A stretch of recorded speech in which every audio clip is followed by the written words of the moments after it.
এই পাখিকে আপনি চড়ুইয়ের সঙ্গে তুলনা করতে পারেন, কারণ তারা আকারে খুব ছোট হয়ে থাকে। কিন্তু ছোট হওয়া সত্ত্বেও তারা তাদের বাসা বিশাল বিশাল গাছের ওপর তৈরি করতে পছন্দ করে, এবং অনেক উচ্চতায়। এবং তাদের বাসা 10 থেকে 100 ফুট ওপরে তৈরি করে। তাদের বাসা দেখে মনে হয় যেন একটি নারকেল ওপর থেকে কেটে রেখে দেওয়া হয়েছে।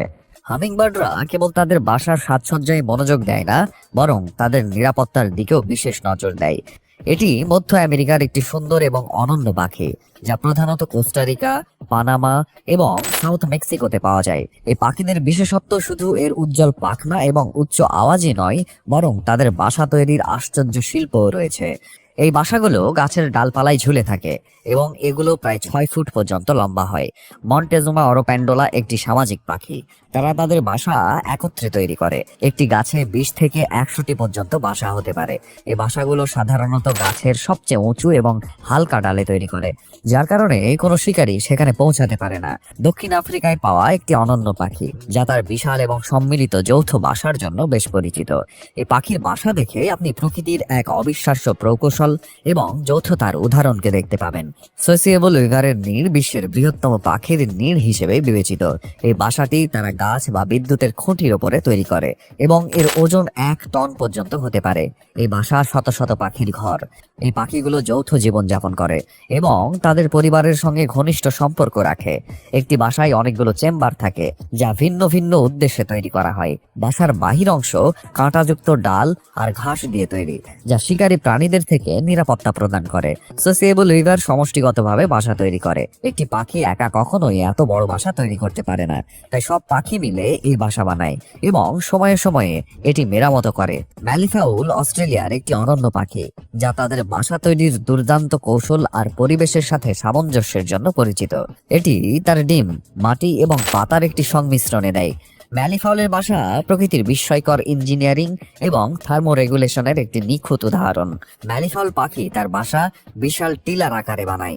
এই টিলা মাটি, শুকনো পাতা এবং অন্যান্য জৈব উপাদান দিয়ে তৈরি। এর আকার 4.5 মিটার চওড়া এবং 1 মিটার লম্বা। ম্যালিফাউল তার ডিম গরম রাখতে সঠিক তাপমাত্রা বজায় রাখতে সক্ষম। পুরুষ ম্যালিফাউল প্রতিদিন টিলার তাপমাত্রা পরিমাপ করে এবং এটি 33 থেকে 35 ডিগ্রি সেলসিয়াস বানিয়ে রাখে। মা পাখি টিলায় ডিম দেয় এবং তা পুরুষ পাখির ওপর দেখাশোনার জন্য ছেড়ে দেয়। ডিম ফুটে বাচ্চা বের হলে তারা নিজেরাই টিলা থেকে বেরিয়ে আসে। বাচ্চারা জন্মগতভাবে স্বাধীন হয়। তারা দৌড়াতে পারে, উড়তে পারে এবং খাবার খুঁজতে পারে। ম্যালিফাউলকে ইকোলজিক্যাল ইঞ্জিনিয়ারও বলা হয়, কারণ এটি প্রাকৃতিক প্রক্রিয়ায় ডিমকে সঠিক তাপমাত্রা দিয়ে থাকে। বাবুই পাখির বাসা ঘাস, পাতা, খড় এবং লতা দিয়ে তৈরি করে। এই বাসা একটি জটিল ঝুড়ির মতো, যার প্রবেশদ্বার খুব ছোট। বাসাটি এত শক্তিশালী এবং টেকসই যে এটি তীব্র বাতাস এবং বৃষ্টি সহ্য করতে পারে। মায়া বাবুই বাংলাদেশ, ভারত সহ দক্ষিণ এশিয়ায় ঝুলন্ত বাসা তৈরি করে। পুরুষ পাখি বাসা তৈরির কাজ করে। মেয়ে পাখি তার বাসার গুণগত মান যাচাই করে, তারপরই সিদ্ধান্ত নেয় ওই পুরুষ পাখিটিকে সঙ্গী হিসেবে গ্রহণ করবে কিনা। পুরুষ বরবার্ডস বিশেষত তাদের আকর্ষণীয় এবং প্রতিভাবান শৈল্পিকতার জন্য বেশ পরিচিত। এই পাখি অস্ট্রেলিয়া এবং নিউ গিনিতে পাওয়া যায়। পুরুষ বরবার্ডস বাসা তৈরি করার জন্য খড়কুটো, ঘাস, পাতা এবং অন্যান্য সামগ্রী ব্যবহার করে। এদের বাসা রঙিন বস্তুতে সাজিয়ে তোলে। বরবার্ডস তার বাসা সাজানোর জন্য রঙিন ফুল, পালক, পাথর, কাচের টুকরো, প্লাস্টিক, এমনকি মানুষের তৈরি বস্তুও ব্যবহার করে।